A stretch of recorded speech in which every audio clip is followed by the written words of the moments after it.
he rode a large gray stallion. He was known for handing out silver coins as a signature calling card.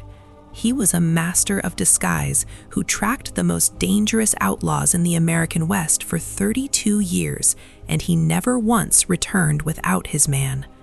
This isn't the plot of a Hollywood Western or a comic book fantasy.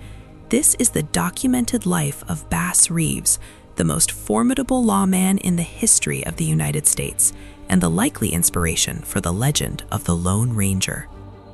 The story of Bass Reeves begins not with a badge, but with shackles.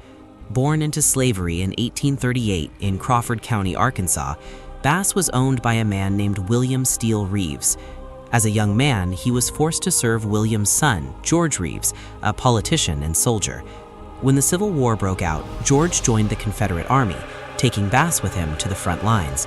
It was during this period of chaos and bloodshed that the first spark of the legend was lit. Accounts of the exact moment vary, but the most enduring story is that during a card game, an argument broke out between Bass and George Reeves. Bass, a man of immense physical stature and even greater personal dignity, struck George, knocking him unconscious. In that era, for an enslaved man to strike his master was a death sentence. Knowing his life depended on it, Bass fled into the night. He headed for the only place where a man like him could disappear, the Indian Territory, the vast expanse of land that would one day become Oklahoma. In the Indian Territory, Bass lived among the Cherokee, Creek, and Seminole nations. For over a decade, he didn't just hide, he thrived. He learned their languages, their customs, and their ways of moving through the wilderness without leaving a trace. He became a master tracker, capable of reading a bent blade of grass or a displaced stone like a map. More importantly, he discovered a natural, almost supernatural talent for the firearm. He practiced until he could draw and fire two .45 Colt Peacemakers with ambidextrous precision. Though he was a tall, imposing figure, he learned how to become invisible in the brush. He was a man caught between worlds, no longer a slave, not yet a citizen, but a survivor of the highest order. When the Civil War ended and the Emancipation Proclamation became the law of the land, Bass emerged from the territory. He settled in Van Buren, Arkansas, bought land, married a woman named Nellie June, and began raising a family. He worked as a farmer and a guide, but a man with his specific set of skills was never going to lead a quiet life for long. In 1875, the federal government appointed Isaac Parker as the judge for the federal court of the Western District of Arkansas. History remembers him as the hanging judge. Parker's jurisdiction was a massive 74,000 square mile nightmare of lawlessness known as the Indian Territory. It was a haven for murderers, horse thieves, and whiskey runners who knew that local tribal courts had no jurisdiction over non-native people. To tame this wilderness, Parker needed men who were fearless, men who knew the land, and men who could talk to the people living there. James Fagan, the U.S. Marshal tasked with recruiting deputies, had heard stories of the tall black man from Van Buren who spoke the languages of the 5 tribes and could shoot to buttons off a man's coat from 50 paces. Bass Reeves was commissioned as a deputy U.S. Marshal. He was one of the first black men to hold such a position west of the Mississippi. The job was essentially a suicide mission.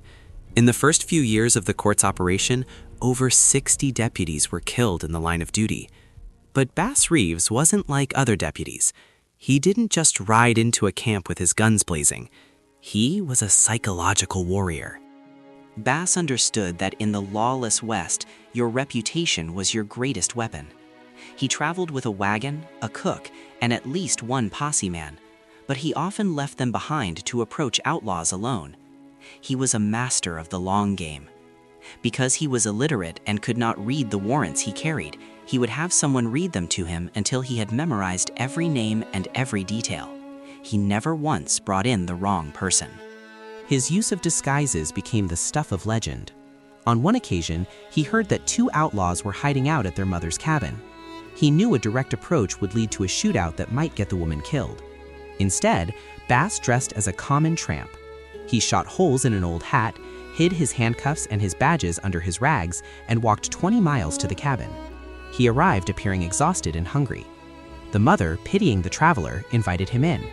The outlaws, feeling safe, eventually returned and shared a meal with the stranger. While they slept, Bass handcuffed them both without waking them. When morning came, he simply kicked them awake and began the long trek back to the jail in Fort Smith. One of his most famous encounters was with a notorious outlaw named Jim Webb. Webb was a cold-blooded killer who had already murdered a neighbor and fled. When Bass finally caught up to him, a mile-long chase ensued.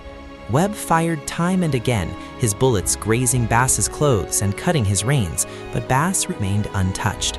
Finally, Bass dismounted and took a single, calm shot with his Winchester rifle from several hundred yards away. Webb was hit. As he lay dying, he handed Bass his revolver and his belt, telling the marshal, "You're a brave man.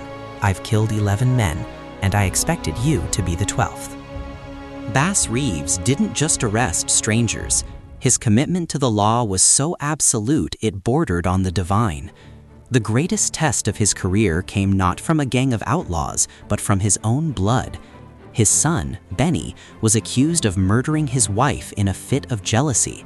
For 2 days, no deputy in the district would touch the warrant. They respected Bass too much to arrest his son, and they feared what Bass might do if they tried. When Bass learned of the situation, he walked into the marshal's office and demanded the warrant. He tracked his own son down, arrested him, and turned him over to the court. Benny was sentenced to life in Leavenworth, though he was later released for good behavior. For Bass, the law was not a set of rules for other people, it was a sacred oath. If he could not hold his own family to the standard of justice, he believed he had no right to wear the star. Throughout his 32-year career, Bass Reeves arrested over 3,000 people. He was forced to kill 14 men in self-defense, but he always maintained that he never fired first. Despite the thousands of shootouts and the countless ambushes, he was never once wounded. He would often return from a mission with his hat riddled with bullet holes or his coat torn by lead, but the man himself remained invincible. He was known to ride a beautiful gray horse, and many stories claim he would give out silver coins to those he helped, or as a way to leave his mark on a town. This, combined with his Native American companion, who often assisted him in the field, draws undeniable parallels to the Lone Ranger.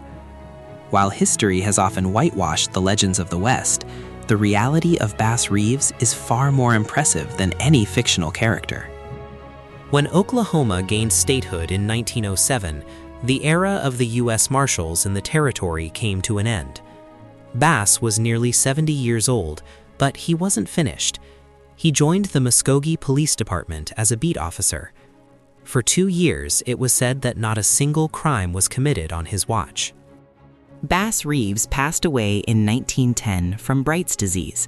His funeral was attended by hundreds of people, Black, white, and Native American.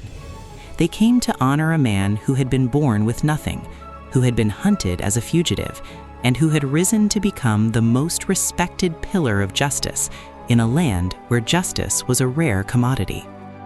He was a man of immense integrity, who navigated the most racialized era of American history by simply being better, faster, and more honest than everyone else. He was a giant of the frontier, a man who didn't just enforce the law, but personified it. Bass Reeves was the real law of the West, a hero whose true story is finally being told after over a century in the shadows. Subscribe for more.